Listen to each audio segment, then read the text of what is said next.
மெரினா பீச்ல இவரு மாண்புமிகு முதல்வர் 4 கிலோமீட்டர் வாக்கிங் போனாராம். இந்தியா பாகிஸ்தான் போர் நினைச்சு நீங்க போராடுங்க அப்பா. நீ இன்னும் எங்களை பைத்தியக்காரனவே நினைச்சிட்டு இருக்கல.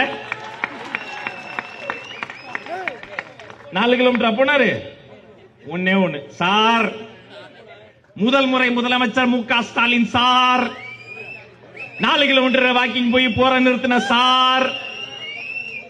4 வருஷமா பெட்ரோல் விலையை குறைக்காத சிஎம் சார், டீசல் விலையை குறைக்காத சிஎம் சார், நீட் ரகசியத்தை வச்சிருக்கேன் வெளியவே விடாத சிஎம் சார். மெரினா பீச்ல போனீங்களே 4 கிலோமீட்டர் வாக்கிங்கு, உண்மையிலே கேக்குறேன், பாசத்தோடு கேக்குறேன், கொற்ற மலையில தாம்பரத்துல இடுப்பளவு தண்ணியில ஒரு 1/2 கிலோமீட்டர் வாக்கிங் போவீங்களா? வர்றீங்களா? எங்க சனம் எவ்வளவு வருஷம் கஷ்டப்படுறோம். ஏன் இங்க இருக்கிற குப்பையெல்லாம் கொண்டு வந்து தாம்பரத்துல கன்னட பாளையத்துல தான் கொட்டணுமா?